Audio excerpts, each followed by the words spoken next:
আহা, মাঝে মধ্যে আমার বলতে মনে চায়, মাঝে মধ্যে শ্রোতারা আমাদেরকে জিজ্ঞাসা করে, হুজুর আজ থেকে 1450 বছর আগে আবু জাহেল, উতবা, সায়বা, ওয়ালিদ ইবনে মুগিরা এরা ছিল, এরা কোরআন প্রচারে বাধা দিয়েছে, কিন্তু আজকে তো আবু জাহেল নাই, উতবা নাই, আজকে কারা কোরআন প্রচারে বাধা দেয়? আমি সুন্দর করে একটি গল্পের মাধ্যমে উদাহরণ দেই। ভাইরা, এক ধনী লোক অসুস্থ হয়েছে, রক্তের দরকার। কিসের দরকার? আমি বলছি একটু কথা বলতে হবে। কিসের দরকার? রক্তের দরকার। ধনী লোক, টাকা পয়সার কোনো সমস্যা নাই, রক্ত তো যে কোনো দামে যে কোনো মূল্যে কিনতে পারে। সমস্যা হলো যেই গ্রুপের রক্ত দরকার সেই গ্রুপের রক্ত খুঁজে পাওয়া যাচ্ছে না। ধনী লোককে কি হসপিটালের বেডে শোয়ায় রাখছে, আত্মীয় স্বজন হন্য কুত্তের মতো খুঁজতেছে রক্ত কোথায় পাওয়া যায়।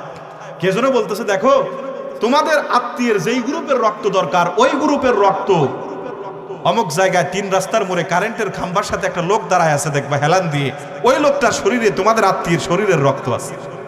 লোকজন দৌড়ায় গেছে, দেখে কারেন্টের খাম্বার সাথে 3 রাস্তার মোড়ে এক হ্যাংলা পাতলা লোক, মাথার চুলগুলো উস্কো খুস্কো, শরীরের কাপড়গুলো এলোমেলো, হেলান্তে দাঁড়ায় আছে। লোকজন গিয়ে আত্মাও জড়ায় ধরছে, ভাই তোমার শরীরে যেই রক্ত, আমাদের আত্মীয় সেই রক্ত বাঁচানো যাচ্ছে না, যদি দয়া করে তুমি এক ব্যাগ রক্ত দাও, আমাদের আত্মীয়রে বাঁচানো যাবে।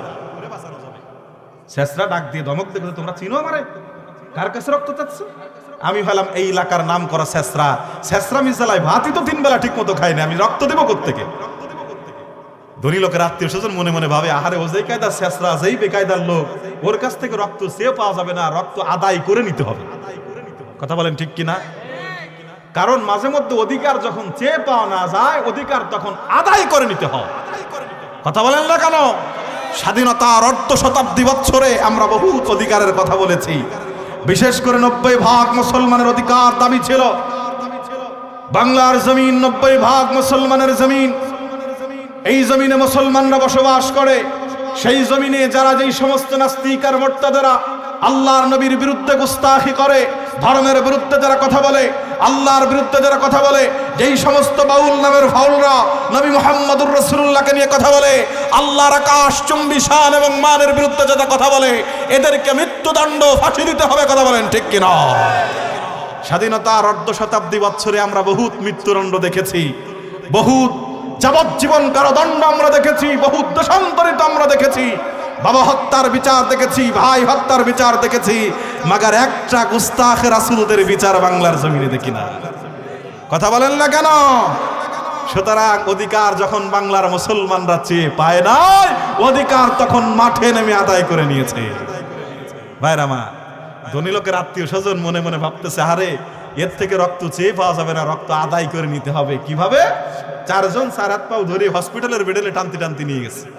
হসপিটালের বেডের মধ্যে জোর করে শোয়াইয়া বড় একটা সুই পুশ করে একে একে 3 ব্যাগ রক্ত বের করছে। কয় ব্যাগ? যে এতক্ষণ 1 ব্যাগও দিতে চায় না, তার কাছ থেকে বের করছে 3 ব্যাগ। 3 ব্যাগ রক্ত বের করার পরে ধনী লোকের শরীরের মধ্যে যখন পুশ করছে, ধনী লোক সুস্থ, খুশিতে বাকবাক্কুম পায়রা মাথায় দিয়ে তাইরা দৌড়াই চলে এসে চেক বই একটা হাতে নিয়ে এসে বলতেছে, শেষরা তুই আমার 3 ব্যাগ রক্ত দিয়ে আমার জান বাঁচাইছিস, তোরে আমি একটু হাদিয়া দিতে চাই। কি হাদিয়া? 3 ব্যাগ রক্তের বিনিময়ে তোরে 3 লাখ টাকার একটা চেক দিলাম, জানি। শেষরা যখন চোখে দেখে 3 লাখ টাকার একটা অঙ্ক লেখা, শেষরা লাভ দিয়ে তারাকে আমি আরো 1 ব্যাগ দিব। যে এতক্ষণে 1 ব্যাগও দিবা চাইলা, সে এখন তো আমি আরো 1 ব্যাগ দিব। কারণ কি? টাকা। টাকা। ভাইরা আমার, ধনী লোক বলতেছে, শেষরা রক্ত এখন আর লাগবে না, যখন লাগবে তোর টেলিফোন দিব, টেলিফোন নাম্বার দিয়ে যা। শেষরা টেলিফোন নাম্বার দিয়ে শেষরার বাড়ি, ধনী লোকের বাড়ি। কয়েকদিন পর আবার ধনী লোক অসুস্থ, রক্তের দরকার, ফোন দিছে শেষরা, হ্যালো শেষরা তুমি কই? আমি তো অমুক জায়গায় 3 রাস্তার মোড়ে আসতেছি, দ্রুত চলে আসছে। আবার ওর হসপিটালের বেডে শোয়াইয়া 3 ব্যাগ রক্ত বের করে যখন ধনী লোকের শরীরের মধ্যে পুশ করছে, ধনী লোক সুস্থ, খুশিতে বাকবাক্কুম পায়রা মাথায় দিয়ে টায়রা দৌড়াই আসে শেষরার কাছে, মাগা চেক বই হাতে নাই। পকেট থেকে টাকা বের হয়েছে, 2 টাকার নোট 3টা, তার একটা হলো সিরা। কথা বুঝেন? 2 টাকার নোট 3টা, তার একটা হলো, মানে টাকা হলো 6 টাকা, 2 টাকা হলো সিরা। শেষরা যখন দেখে আমার টাকা দিছে 6টা, তার 2টা হলো সিরা, শেষরা তেলে বেগুনো জ্বলে উঠছে, চোখ বড় বড় করে কয়, মিয়ার মস্কারা করে? কয়েকদিন আগে একই শরীরের রক্ত দিলাম 3 ব্যাগ, টাকা দিলেন 3 লাখ, সেই শরীরের রক্ত আবার দিলাম 3 ব্যাগ, টাকা দিলেন 6 টাকা, তার 2 টাকা সিরা, মিয়া মস্কারা করেন?